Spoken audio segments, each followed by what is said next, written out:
Hey Merfolk fans, I'm Joe. Thanks very much for joining me today. If you'd like to support my channel, please check out the link above to my Patreon page. I'm back with round 4 of a Modern League. Currently, the record is 2-1, and it looks like I won the die roll here. Let's look at the opening hand. Snap Keep, we've got Vial into Spreading Seas, into attacks with Mutavault, and Lords and Tricksters with AEther Vial. So, excellent hand for us. The opponent kept as well, so hopefully it'll be a good game. Oboro into AEther Vial. Now, I could see the case for playing out Mutavault ahead of Oboro in case we get Thought Seized and they take Spreading Seas, and then we don't draw another blue source. We'll just be sort of stuck not being able to do anything for turn 2. But I very rarely attack with Mutavault in the early part of the game. If the opponent doesn't Thought Seize us and holds up red or black mana, I'm still not going to attack with Mutavault into removal mana. I want to have some lands in the early part of the game. And if I rip another blue source, I'm going to be able to play some creatures. So Spire Bluff, I'm thinking Storm. I guess it could be Phoenix. AEther Vial goes up to 1. Force of Negation is a really excellent draw if it is in fact Storm. Again, since I don't have any other plays, it's going to be Spreading Seas, which is great just to cycle and potentially take them off red mana. So, opponent opts, and I believe they went to the bottom. Spreading Seas resolves. I draw another Lord. We've got tons of gas. Opponent misses their second land drop, pitches Gifts Ungiven in order to get down to 7 cards. I'm going to take AEther Vial up and probably attack with Mutavault. Yeah, so that's what we're going to do. Lord, fire up Mutavault, get him for 3. And opponent scooped. So, as with black-green, a really easy game 1. The opponent, I guess Storm doesn't run a lot of lands, and they often keep 1-landers with a bunch of cantrips. Looks like the opponent didn't even have a lot of cantrips there. So, very easy game 1. Let's go to game 2, see how that one went. All right, back for game 2. Now, Merfolk almost always has a ton of incidental hate for Storm in our sideboards. I happen to have hate for Storm in my main deck with 4 Relic of Progenitus, but from the sideboard, we also have a lot to bring in. Let's first talk about what I took out. 3 Master of Waves. I mentioned in an earlier match that I tend sometimes to leave, I think it was against Blue-Tron, I can leave in a single Master of Waves in some matchups where he's not amazing, like against Walking Ballista decks. But one of them can be good if you've got a bunch of little creatures around, or maybe some Spreading Seas. He can bring a little army and then, create a clock out of nowhere, basically. So leaving in 1 Master of Waves, I trimmed 3 Benthic Biomancers, 4 Spreading Seas, and an island since I'm on the draw. So that's 1, 2, 3, 4, 5, 6, 7, 8, 9, 10, 11. To bring in some pretty excellent cards, I had 4 Deprives, 3 Echoing Truths, 3 Dismembers, and then the 1 Grafdigger's Cage, supplementing the 4 Relic of Progenitus in the main deck. So that was 4 more counter spells with Deprive, 3 kill spells in Dismember to get rid of their cost-reducing creatures, like Baral and Goblin Electromancer, and 3 Echoing Truths to potentially save our creatures if they try to wipe the board with a Grape Shot. Bouncing back a couple of Silvergills in response to a Grape Shot can be pretty backbreaking, since we get to redeploy our board and draw into more cards, things like counter spells to stop Storm from doing what they want to do, Graveyard Hate, that kind of thing. And then, the 1 Grafdigger's Cage. So pretty strong stuff against Storm for game 2. And because we've got all that hate, these games 2 and 3 can actually be pretty grindy, which you don't expect in matchups where the opponent's on a combo deck. So this is a snap keep for me. Really beautiful hand. You always want AEther Vial against Storm because you're going to need your mana to cast counterspells and hold up mana for relics. So it's always such a relief to see AEther Vial in the opening hand. The opponent kept 7 cards again. Hopefully they have more than 1 land this time. So I'm going to play an island and AEther Vial. Drawing into a second Silvergill was pretty sweet. Opponent opted, and then I just passed the turn. Second land, Spire Bluff Canal, very nice. And Baral. So Storm's plan is rolling right along this game. And take the AEther Vial up, and having drawn Trickster, the plan changed there. You need to respect the explosive nature of Storm's combo, and even if it means being inefficient with your mana, I would have had to play the Relic here for 1 and just hold up 1 mana, rather than playing one of my creatures and establishing a board. Even something as nice as playing a Silvergill and drawing into a Force of Negation or something, that would have been great. I drew a Trickster for the turn, though. Now that allows me to both hinder their plan and develop my board. So I'm going to pass to their upkeep and Trickster their Baral. Now this plan can backfire if they have like Remand in their upkeep, and they can go off with rituals and stuff, but it's a line that I've had actually many Storm pilots tell me how annoying Trickster is. So it was a choice I chose here. The option that I chose here. Flash in the Trickster. The opponent didn't have a response, so pressure seemed to be off. On turn 3, of course, they can play another cost-reducing creature and then go off from there.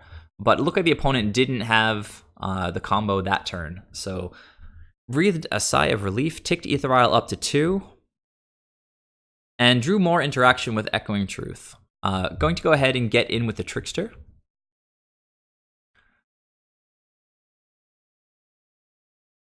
And as I mentioned, even though it's really mana inefficient, if you don't have anything else that can really hinder Storm's explosiveness, you just got to deal with the inefficiency of running out Relic.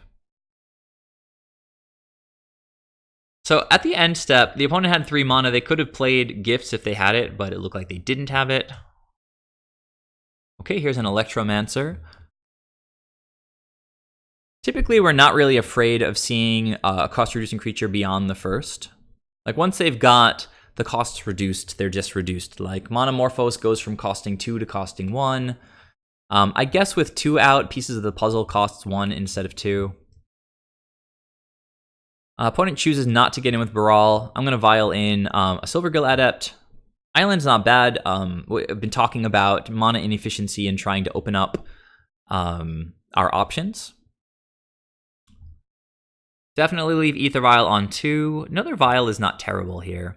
Unfortunately, I can't really get in with the Lord here. I've only got 1 Lord, and if I attack in with both of my creatures, he can kill the Lord with a bolt and then eat Silvergill, but I can get in with Trickster. I'm going to start off by casting a Silvergill and revealing the Lord. Pardon me. So, Grafdigger's Cage was a pretty sweet draw there. So, I think now, Vial in Master of the Pearl Trident, hopefully draw like an Abrade on the Lord if they feel like, my offense is getting too strong, and then play the Grafdigger's Cage for more hate. I don't really care if they Abrade the Lord. I'd actually rather they spend that sideboard card dealing with one of my creatures. All right, so let's get that Lord on the table. And as I was mentioning, I can't really afford to get in with the Silvergill. I could see an argument saying that this is a little bit too conservative, but it's just how I play against Storm. If the opponent has a Bolt for the Lord or an Abrade and then trades with the Goblin Electromancer, that's sort of fine by me. It's an even trade of resources, but if they kill the Lord and I attacked with the Silvergill, they can block with Baral and just eat my Silvergill. As it turned out, they didn't really have removal for the Lord. They took 3 from Trickster, and then I'll definitely follow up with Grafdigger's Cage. So with redundant Graveyard Hate on the board and a nice clock, I feel like I've done probably enough at this point. But you never know against Storm. Alright, so it looks like the opponent's going for something here. They start off with Monomorphos. I'm going to get rid of the Monomorphos with Serum Visions on the stack. Okay, they follow up with another Monomorphos. This is all okay, since they can't access any of it from the graveyard until they deal with the Grafdigger's Cage. So, with Pieces of the Puzzle, they see a Serum Visions, 2 more cost reducers, and an Abrade. So they took the Serum Visions and the Abrade. There's the Serum Vision, so we can go ahead and hide that card. Another Pieces of the Puzzle, and from this one, they took a Desperate Ritual and Opt, so I'll hide those other ones. Hide Electromancer. So 3 of the cards in the opponent's hand after this pieces were these 3. They abraded the Grafdigger's Cage, which is sort of fine by me. And then I've got the Relic available still. So let's hide the Abrade. We know they have a Ritual and an Opt, but no blue mana currently. All right, so it looks like they passed out of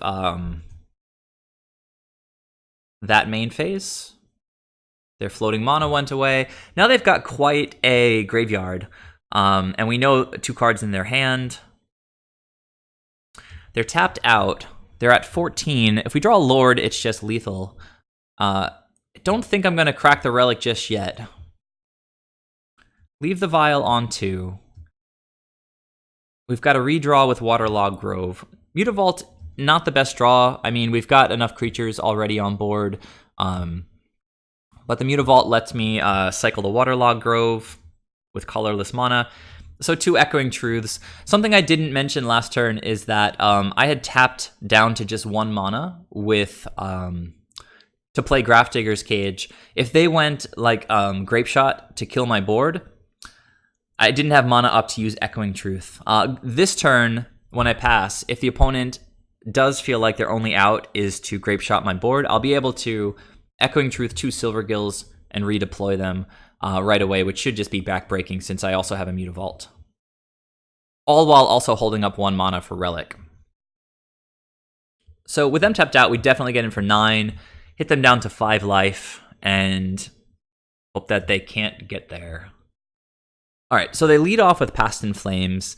I thought about this a little bit, and just decided, you know, it's probably time to just crack the Relic. So on top of this, they go Monomorphose, and I feel like the timing with Past in Flames can be tricky because, first of all, if I let it resolve, if they cast any spell, I can just crack it then in response and also get rid of the Past in Flames. Like, let the Past in Flames resolve, they'll cast an Abrade or whatever they want to cast. With that on the stack, I can activate Relic. Then they can only cast their instants before Relic resolves, in which case the instants happen to be their rituals and a single Monomorphose here. So they didn't have a ton of instants that they could have cast, but they still had 6 cards in hand. I decided to just, you know, try to get rid of all of this graveyard value before Past in Flames can even resolve. So not too much I can do here. The opponent, after Monomorphose resolved, had to let Relic resolve. I drew into a Deprive. And I could have tried to counter the Past in Flames. The opponent is splicing some rituals here. Still have an opportunity to counter the Past in Flames, but this is their graveyard right now. And frankly, I'm not that scared at this point. If they go Grape Shot, they need to go a lot bigger to make it lethal. If they decide to wrath the board, then I can just Echoing Truth. Okay, opponent opts, Past in Flames. I'm going to let it resolve. And then the opponent scooped. So, seemed they ran out of gas, but we had plenty of options depending on, you know, what they drew into. They've got 2 spells in the graveyard, another Past in Flames to cast. So odds are they could have, if they drew like a Gifts Ungiven, I probably would have spent Deprive in that situation, in which case my board might have gotten wiped away. But even with just another Lord with them at 5, I can start cracking in with Mutavault again. And I've still got Echoing Truth up if they've got Empty the Warrens. Drew a lot of nice interaction that game. But it makes sense that we drew all that because I think I brought in 11 cards from the sideboard and had 4 relics in the main board already. So very well set up for Storm with this configuration. So pretty easy 2-0 against Storm puts me at 3-1 in this league. Tune in for the next video where I'll be back with round 5, trying to go for the 4-1. Please subscribe to the channel if you haven't yet. Please leave your comments down below, and please check out my Patreon page. And yeah, I'll see you guys in the next video. Bye.